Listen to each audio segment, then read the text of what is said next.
Are you interested in shark sanctuaries or marine policy more generally?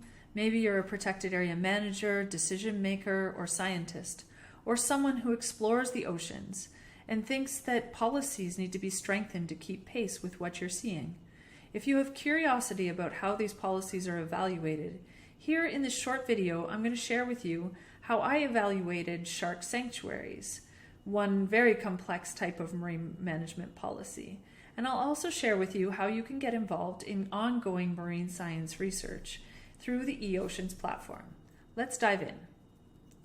So as most of you probably know that are viewing this, sharks are very important. They're socioeconomically important for tourism and for food and for ritual. They're also ecologically important because they cover many different species and habitats, and they can be at the top of ecological pyramids, and they connect food webs across ecosystems. But they are also disappearing. Shark populations around the world have undergone rapid and widespread declines due to illegal, unreported, undocumented fishing, bycatch, which is where they're fishing for a different species but accidentally catch sharks, and targeted sharks catching. They're also persecuted because of films and perceptions around their behavior, and they also suffer from habitat loss and climate change. And they have slow life history characteristics, which means they don't reproduce till later in life, and they have typically have very few offspring. And they're primarily targeted for fins, but also for meat and for other purposes. So because of this, there are many tools that have been developed for shark conservation, many interventions to protect and restore shark populations. Everything from education and outreach to fin and fin possession bans, but these don't really address bycatch. So then there's multifaceted approaches such as quotas. That's a cap on how many sharks you can catch in one trip size, trip limits. Then there's marine protected areas more generally, but then there's also shark sanctuaries, which is what we're here for today. So shark sanctuaries, as I define them, prohibit both commercial shark fishing and the export or possession of shark products across their entire exclusive economic zone. So that's the whole area that a country oversees or owns in some ways. Its intended effect is to reduce shark mortality and have minimal at-sea enforcement. So in a lot of places where they have large oceanic waters and one enforcement vessel, it becomes very difficult to go and see who is catching and fishing sustainably. So it's easier in some cases to just prohibit the possession of sharks. So what I aimed to do was to understand the potential for success of shark sanctuaries. So here there were some criticisms about shark sanctuaries as a conservation tactic. So they would only be valuable in some places with certain socioeconomic features, so couldn't be everywhere. There's a dependence on dive tourism. So the idea is that shark sanctuaries, now you prohibit fishing, so now you can have more tourism, for example. So you're displacing the economic revenue from one source to another. And they also take place in places where there's insufficient enforcement. And they worry that there would be overexploitation or degradation of other resources. So if you exclude shark fishing, then people will fish for other things. They also worried, there was also a concern that it would divert resources from other fisheries management and conservation measures that may make more sense in some cases. On the other hand, advocates said that it could be more easily enforced because then you don't have to be monitoring the oceans, you just monitor at the ports of where they're being exported to. So at landing sites or at transshipment locations or through airports, for example. So here I wanted to understand what is the extent to which a shark sanctuary may protect or rebuild shark populations.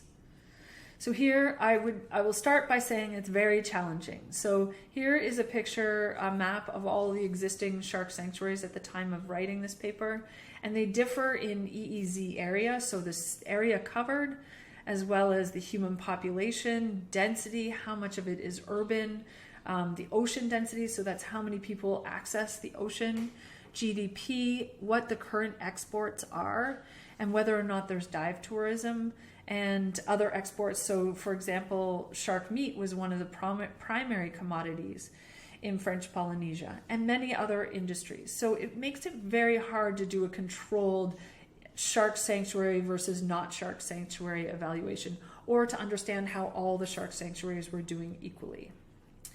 It's also very challenging because policies differ greatly. The year that they were incorporated, so Palau was 2009, and all the other ones have come since. So they differ in their length of time, also whether their document type, so whether it's an amendment to a fisheries law or if it's a law all on its own. What were the motivations for implementing a shark sanctuary? Was it global, or was there actual tangible local reasons for implementing a shark sanctuary? Some of them do define what sharks are, and to include rays, and others just use the word shark. Some of the fines range from $1,000 to over $100,000 for infractions. Some allow for research permits and cultural exemptions. So for example here, Palau exempts vessels wholly owned by Palauan citizens or a business entity wholly owned by Palauan citizens to catch incidental to other fishing activities, not more than one shark in a given calendar day, so long as the shark is landed whole. So that means with its fins attached and all the parts attached, reported to the Bureau of Marine Resources and the Division of Marine Law Enforcement on the day it's caught, and the shark is used for non-commercial purposes. That is either personal or traditional. So in most of the other cases, they don't allow for this exemption. Whether or not there's a possession ban, a trade ban, sale ban, whether transshipment, in a lot of cases, sharks would be caught and transported to another vessel that acts as the landing port before being transported elsewhere. And so that really needs to be explicit where that is happening, because otherwise the shark could be landed whole and then split into its parts. Some exclude chumming, so that impacts in some cases tourism. So you're not allowed to chum for sharks to see them for diving, for example. There's also bycatch release clarity, so whether or not if you catch a shark accidentally, what you have to do with it. And whether or not there are gear restrictions. I think there were only 4 policies that actually said, there's gear restrictions that will enable sharks to more easily be released alive. But the biggest hurdle here is that fishing still exists in all of these shark sanctuaries, which means that bycatch still persists. And bycatch, like I mentioned earlier, is the accidental catch of something, of sharks in this case. So if you're fishing for tuna and you catch a shark. So in Palau, they make it explicit that any shark inadvertently caught or captured shall be immediately released, whether dead or alive. If caught and captured alive, it shall be released in the manner that affords it the greatest opportunity for survival. In the Federated States of Micronesia, however, it is unlawful for fishing vessels to possess wire leaders or steel trace or wire trace. And that really just, wire traces were designed to keep sharks on the line because they're stronger. So the idea here is that in that case, they've prohibited the use of that type of fishing gear, which will enable more sharks to get away. So, but we really need to understand still how could these shark sanctuaries impact the survivability of sharks within these EEZs. So catch data is what we use to shed light on the impact shark sanctuaries could have. including the targeted shark catch or reported shark catch, foreign fleets, and trade in abundance. So those are the things that I looked at. And the results were reported in a publication called A Global Overview of Shark Sanctuary Regulations and Their Impact on Shark Fisheries in Marine Policy. So here I'll dive into a little bit of the results. Whoa, that's a lot of figures. Overview, I want to show here that you're looking at each of the shark sanctuaries. You're looking at shark catch through space, through time, and we also want to look at which countries are fishing inside of shark sanctuaries. Comparing the shark sanctuaries and their catches through time using the Sea Around Us data, which is reconstructed catch, we can see that shark catch in the top panel is highly variable throughout this time period, and some countries dominate, so there's a lot of shark catch in these countries. But the total catch is in the middle panel, and you can see many more countries show up there. In the bottom panel, you can see that the Bahamas, British Virgin Islands, and Caribbean Netherlands show up when you look at the percentage. So these are potentially, the higher the percentage, the more the shark, potentially the more targeted shark catch. And then here you can see the states that are fishing inside of these EEZs. The countries that fish most prevalently inside of the EEZs of shark sanctuaries include Japan, Maldives, Taiwan, USA, and Indonesia. Also, all of the top 13 shark fishing nations, according to the FAO, have a history of fishing inside of these shark sanctuaries, including Indonesia, India, Spain, Taiwan, China, Argentina, Mexico, the US, Pakistan, Malaysia, Japan, France, Thailand, and Brazil. Other features can also impact the success of shark sanctuaries, such as the size of the shark sanctuary, if it's a small EEZ versus a large EEZ, and whether or not the species stay inside of the protected area, or if they have to move outside of it.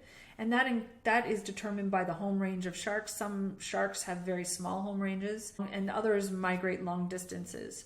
And the habitats that are or not included, whether there's nursery habitats and mating habitats, and also isolation from other threats such as habitat destruction, pollution, climate change, and tourism-associated behaviors. So moving forward, we want to continue to track the success of shark sanctuaries in real time at sea, including fishing, but also including just regular observations by other observers. And this should be able to prioritize new research and improve policies. There's another barrier with discovering and tracking the impact of shark sanctuaries, and that is that only 4 of them specifically allow for and encourage shark research to occur inside. And so, for example, here, the Caribbean Netherlands, non-detrimental scientific research on marine mammals and sharks will be encouraged inside of the sanctuary and in the Caribbean in general. And resources will be sought for the periodic evaluation of the status of these animals and of existing or potential threats to them within the reserve. So in other cases, that isn't allowed. And so how are we going to gather the data? So, okay, now we've got some information about shark sanctuaries and how they could potentially be doing, but we would like to keep monitoring them into the future.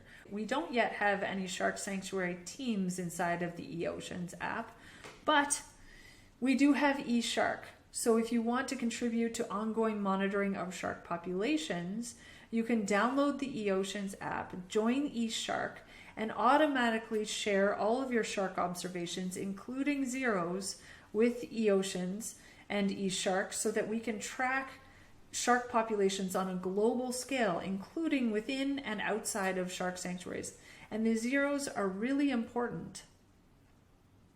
I'm Christine Wardpage, and I'm the founder, CEO, and lead scientist at eOceans. I'm also the lead scientist on EShark, and I'd be excited to work with you and to collaborate with you to track shark populations inside and outside of shark sanctuaries and other intervention strategies around the world.